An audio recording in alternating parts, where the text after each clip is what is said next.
지금 코인 시장에 이어서 주식시장에 버블이 어느 정도 터지고 있다. 왜냐하면 모든 종목이 엄청나게 거품이 쌓였다 이런 상황은 아니지만 거품이 쌓인 종목들도 있고 이 기업의 가치 이런 걸 보지 않고 어떤 식으로 해요? 떨어졌대, 저평가다, 들어가자, 계속 이런 식으로 이야기하죠. 그러면서 그것을 언론에서 계속 부추기죠.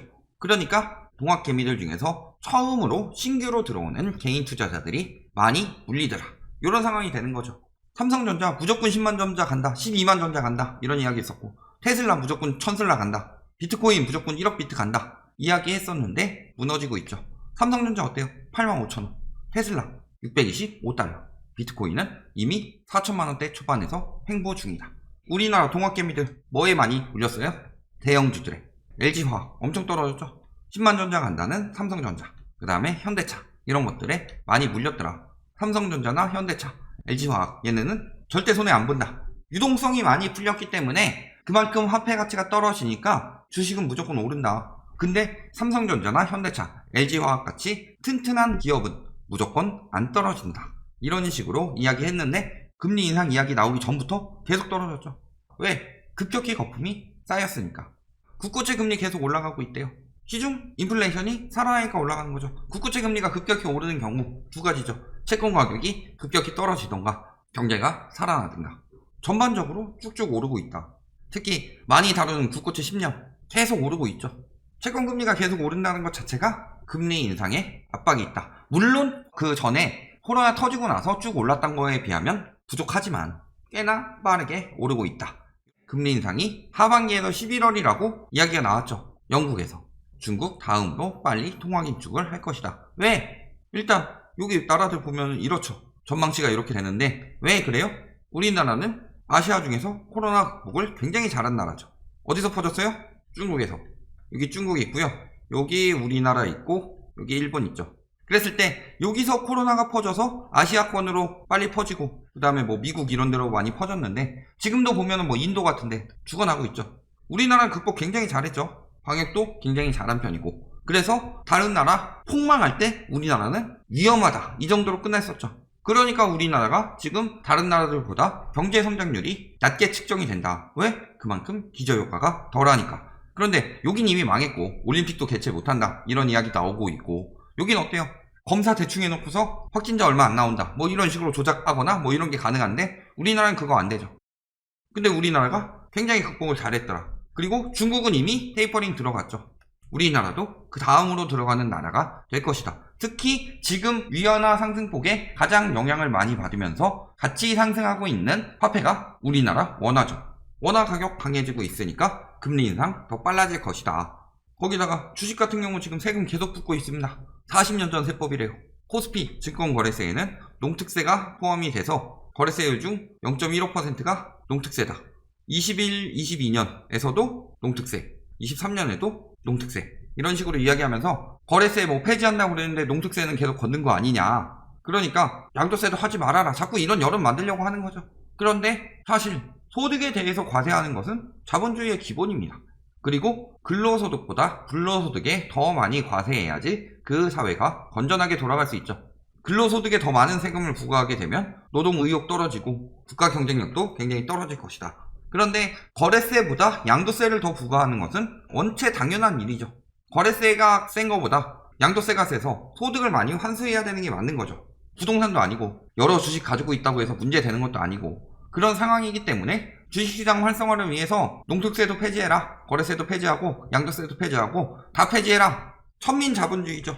자본주의의 특성 이야기하면서 뭐 자본이 돈을 버는 게 기본이다. 근데 그런 식으로 자본주의가 이루어졌던 것이 과거 19세기 유럽 이런 형국이었고, 그때는 돈이 돈을 벌고 진짜로 근로하는 사람들은 노동의 대가를 거의 받지 못하고 빈부격차는 계속 심해지고 국가는 점점 더 힘들어지고, 그래서 생겨난 게 수정자본주의죠.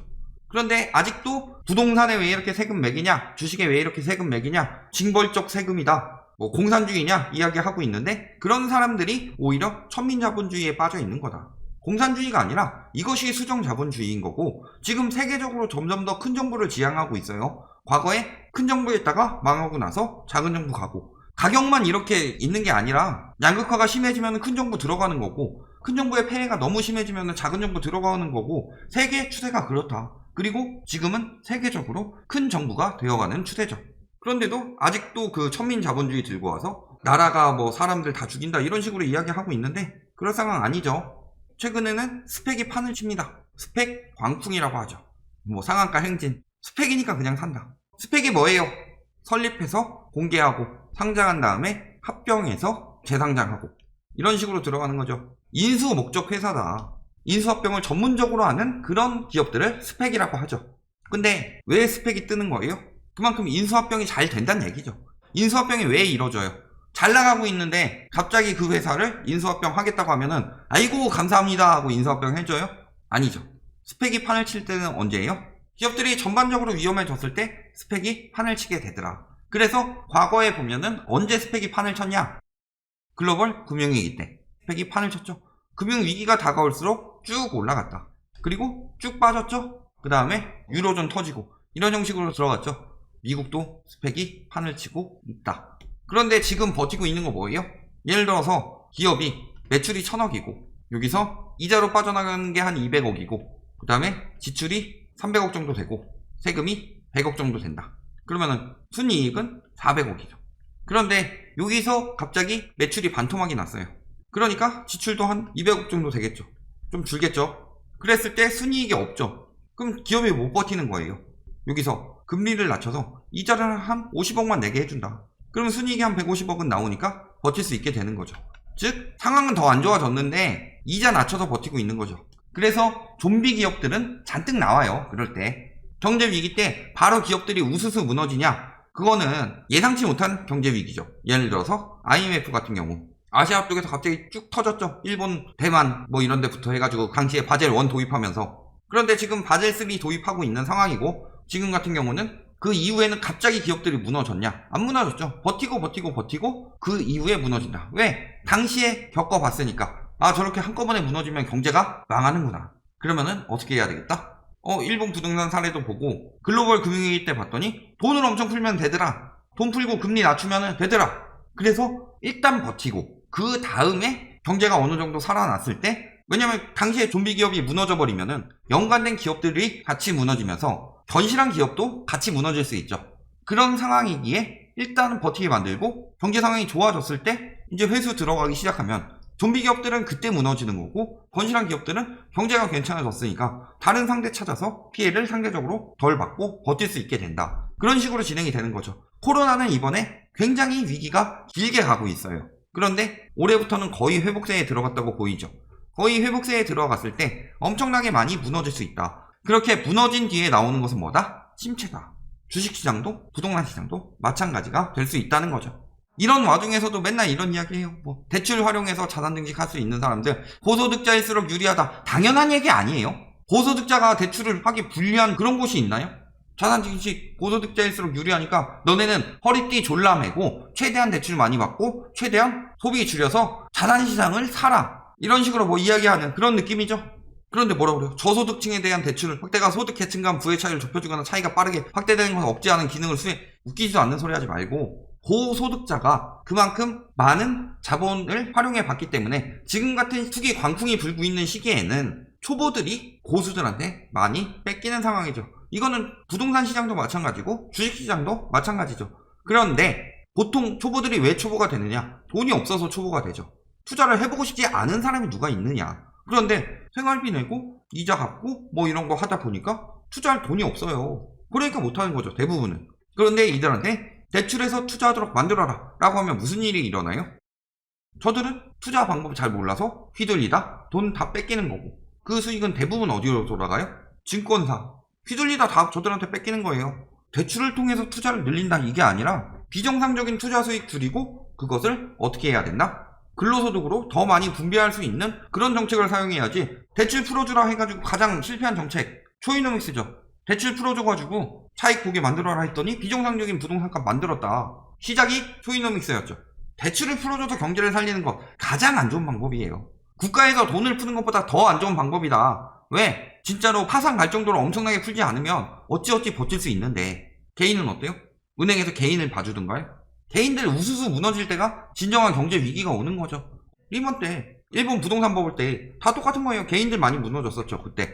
지금 대출 풀어주라는 거 쟤들 돈 벌라고 하는 거예요. 증권사 돈 벌라고. 이런 피해로 인해서 지금 주식 중독자들 많다. 장모 묘짜리 판 1억 챙겨서 잠적했대요. 쓰레기죠. 주식 중독이 굉장히 심각하다는 거죠. 주식은요 투자 개념으로 봐야 돼요. 그 기업이 어느 정도의 가치를 가지고 있느냐, 가치에 비해서 저평가를 받고 있으면 그 기업이 돈을 넣어놓으면 내 돈이 더 클 수 있구나. 이 기업이 미래 가치성을 가지고 있으면 이 기업에다 투자를 하면 돈을 버는 거죠. 왜? 주식이란 건 간단하게 생각해서 혼자서 벌 수 있는 것은 한계가 있는데 회사가 벌 수 있는 것은 훨씬 더 높죠. 그러니까 그 훨씬 더 높은 회사에다 투자를 해서 그만큼 수익을 얻는 것을 주식의 순기능이라고 보는데 지금은 어떻게 해요?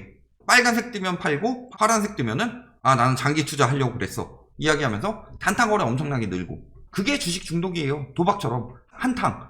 이 기업의 가치 분석 이런 게 없이 뭐 하는 거예요? 떨어졌으니까 저평가겠네? 들어가자. 올랐으면은 빨리 팔자. 그냥 돈으로만 봐서 단기적으로 막 돈 투기하고 내가 지금 돈 넣어서 돈 따지 않나 그거에만 계속 집착하고 있고, 이렇게 도박 중독이랑 다를 게 뭐가 있냐. 저런 식으로 무분별하게 무조건 올라간다, 무조건 올라가요, 지금 돈 벌 때예요, 당장 요거 팔고 요거 사고 요거 팔고 요거 사고, 증권사들 계속 그런 식으로 부추겨서 주식 중독자들 엄청나게 늘었다. 주식 투자하는 방법을 알려줘야죠. 뭐 하는 거예요? 이런 시기가 지나간 뒤에 폭락하면 극단적인 선택이 2배나 늘어난다. 2008년 10월 언제예요? 리먼 브라더스 파산이죠. 사실 그 전부터 위기는 계속 경고하고 있었어요. 한 2006년부터 금융위기 온다, 빅쇼트 보면 나오잖아요. 2년 전부터 경고했다고. 그런데 경고 안 하죠. 왜? 손해보지 않고 그들이 빠지는 동안 기다리고 있는 거죠. 언제부터 경고했어요 저희가? 2019년부터 경고했었죠. 계속 위험하다고. 부동산 시장 위험하다. 그리고 2020년에 코로나로 인해서 떨어졌다 확 올라가는데 너무 빨리 올라가니까 굉장히 위험하다. 지금 이런 심리로 들어가는 거 굉장히 위험하기 때문에 실물 가치와 비교해서 공부하고 해라, 이런 이야기 그렇게 많이 했죠. 그런데 리먼 브라더스 터지기 전에 어땠어요? 마찬가지였죠. 자살률이 2배나 높아졌다. 지금 동학개미 패닉 바잉, 영끌 비투 지금 폭증한다, 지금 당장이라도 투자해라, 계속 이따위로 말하고 있는 전문가라는 작자들 혹은 언론들 잠재적 살인자죠. 잠재적 살인자.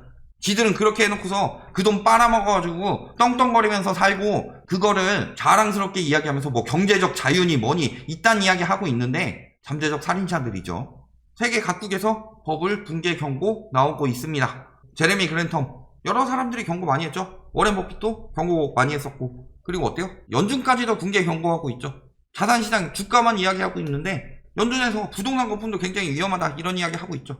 그럼에도 불구하고 소득간 계층을 넘어서기 위해선 투자를 해야 된다. 투자를 해야 될 시기가 따로 있다. 경제 위기 때는 잘 공부한 사람들을 한몫 잡는 건데 잘 공부하지 않은 사람들까지 끌어들여서 한몫을 잡는 거고, 그 사람들이 물리는 거다. 결론, 위험하다. B2 하지 말고, 감으로 하지 말고, 공부하고 지식 쌓아서 해라. 도박성으로 하지 마라. 여기까지 말씀드리겠습니다.